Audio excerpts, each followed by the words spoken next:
Hello students, स्वागत है बेटा आपका एनसीईआरटी इन्फो बाइट्स के नेक्स्ट वीडियो सेक्शन में।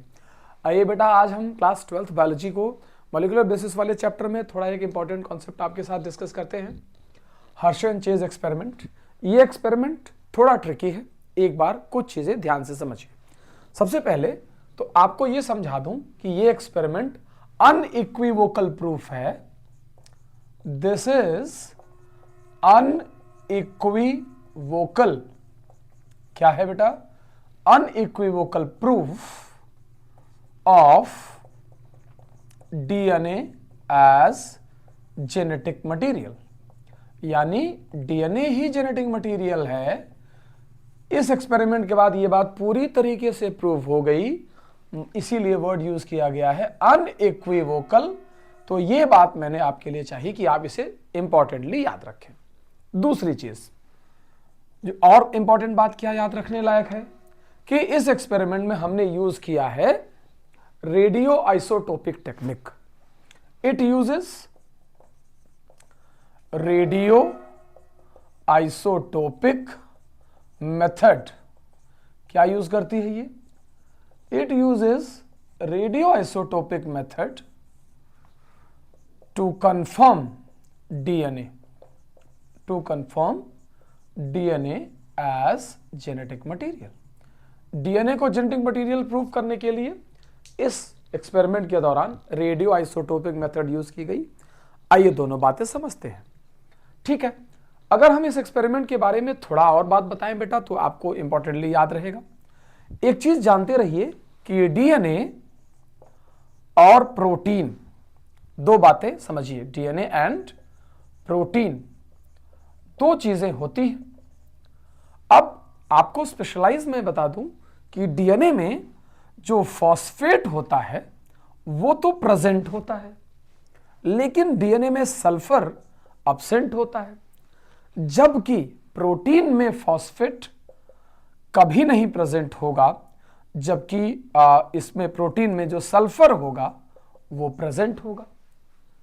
यानी अगर हम डीएनए को रेडियो लेबल करना चाहें तो DNA can be radio labelled by radio isotopic phosphate.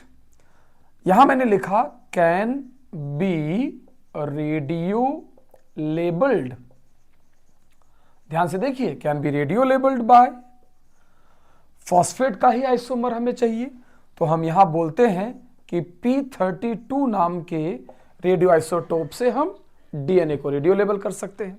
जबकि अगर हमें प्रोटीन को रेडियो लेबल करना है बेटा तो हम यहां बोलते हैं कि this can be radio labelled by, can be radio labelled bye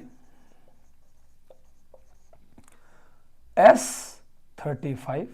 ये देखिए दो चीजें हैं, आइसोटोप हैं दोनों, सल्फर का रेडियो आइसोटोप है S35 और फॉस्फेट का रेडियो आइसोटोप है P32। हम इन दोनों को इनसे ही रेडियो लेबल कर सकते हैं और इसकी वजह से कंफ्यूजन नहीं होगी। अगर हम S35 डालेंगे तो कभी भी डीएनए रेडियो लेबल नहीं होगा, और अगर P32 डालेंगे तो कभी प्रोटीन रेडियो लेबल्ड नहीं होगा। ये कमाल की बात। ये जो एक्सपेरिमेंट है, इस experiment was performed by Alfred Hershey and Martha chase. दोनों लोगों ने मिलकर के एक्सपेरिमेंट परफॉर्म किया। साल 1952 के अराउंड ये एक्सपेरिमेंट कंफर्म हुआ और तब हमने डीएनए को जेनेटिक मटेरियल की तरह पहली बार समझना शुरू किया। अब आइए मैं आपको एक्सपेरिमेंट समझाता हूं। पहले ही मैंने बोला कि एक्सपेरिमेंट में 3 स्टेप्स अप्लाई होते हैं, 3 स्टेप्स। जो इसका पहला स्टेप है बेटा वो कहलाता है इन्फेक्शन, दूसरा कहलाता है ब्लेंडिंग और तीसरा कहलाता है सेंट्रीफ्यूगेशन। ये मैंने तीनों यहां लिख देता हूं मैं ना। पहले नंबर पे यहां लिख दिया डॉक्टर्स इन्फेक्शन, फिर दूसरा लिख दिया ब्लेंडिंग और यहां मैंने तीसरा मेंशन किया centrifugation. The third one is centrifugation. So ध्यान रहे ये 3 बातें, इन्फेक्शन, ब्लेंडिंग एंड सेंट्रीफ्यूगेशन। अब मैं आपको क्या समझाता हूं कि दो वायरसेस हमारे पास हैं। एक बैक्टीरियोफेज हमारे पास ये रहा, जिसका मैंने इस तरीके से आपको सेटअप समझाया, और एक बैक्टीरियोफेज हमारे पास ये रहा। अगर आप अपने एनसीईआरटी में ध्यान देंगे तो जिसे रेडियो लेबल किया गया है उसे रेड कलर से ड्रॉ है, और जो नॉन रेडियो लेबल है वो ब्लैक कलर से है। तो मैंने समझाने के लिए ये बोल दिया कि इस वाले पहले वाले वायरस में डीएनए रेडियो लेबल्ड है और दूसरे वाले में प्रोटीन कोट रेडियो लेबल्ड है। तो ब्लैक पर आप ध्यान दीजिएगा, ऐसे करके प्रोटीन कोट रेडियो लेबल्ड है, जबकि इसका डीएनए नॉर्मल है, रेडियो लेबल्ड नहीं रहा। ठीक है, तो ऐसे करके आप याद कर लें बड़े अच्छे से। अब इन्फेक्शन पर आते हैं। एक बैक्टीरिया हमारे पास है जिसके पास उसका खुद का जेनेटिक मटेरियल है, ये वायरस उसके ऊपर लैंड कर जाता है। जब ये वायरस उसके ऊपर लैंड करता है बेटा इस तरीके से, मान लीजिए मैंने यहां समझाया आपको कि ये ऐसा वायरस आकर के इसके ऊपर लैंड कर गया और अपना जेनेटिक मटेरियल जो कि हमें पता नहीं है उसने इस बैक्टीरिया के अंदर इंजेक्ट कर दिया। दूसरे तरफ एक्सपेरिमेंटल सेटअप में भी सेम यही हुआ और एक बैक्टीरिया के ऊपर ये वायरस आकर के लैंड करता है और अपना जेनेटिक मटेरियल उसके अंदर इंट्रोड्यूस कर देता है। ये वायरस यहां मैंने ड्रॉ कर दिया और ये हमारे पास उसका जेनेटिक मटेरियल है। थोड़ी देर बाद जब हम इसको मिक्स कर देते हैं, ब्लेंडिंग कहते हैं जिसे, तो उस दौरान क्या होता है कि हम ये पूरा सेटअप चूंकि एक टेस्ट ट्यूब में हो रहा है, तो यहां पर हमने बताया कि ये बैक्टीरिया इस तरीके से हैं और इनके ऊपर ये वायरस इसी टेस्ट ट्यूब में ही अटैक कर रहे हैं। तो हमने ब्लेंडिंग कर दी। तो हम जब ब्लेंडिंग करते हैं बेटा, तो जो इसका वायरस वाला पार्ट है ये ऊपर की तरफ ही रह जाता है, जिसे सुपरनेटेंट कहते हैं, और जो इसका बैक्टीरिया वाला पार्ट है वो सेटल होकर के नीचे की ओर जाने लगता है। यानी अब बैक्टीरिया वायरस से अलग हो चुका है, बैक्टीरिया वायरस से अलग हो चुका है डॉक्टर्स। थोड़ी देर बाद हम सेंट्रीफ्यूगेशन कर देते हैं, इसे बहुत स्ट्रॉन्ग आरपीएम पे घुमा देंगे, तो हम ये देखेंगे कि इस टेस्ट ट्यूब में जो बैक्टीरिया हैं ढेर सारे, वो तो नीचे की तरफ जाकर के सेटल हो जाएंगे इस तरीके से, और जो वायरस हैं वो ऊपर तैरते हुए दिखेंगे हमें। इधर देखो, एक वायरस यहां मैंने बना दिया, एक वायरस मैंने यहां बना दिया, ऐसे।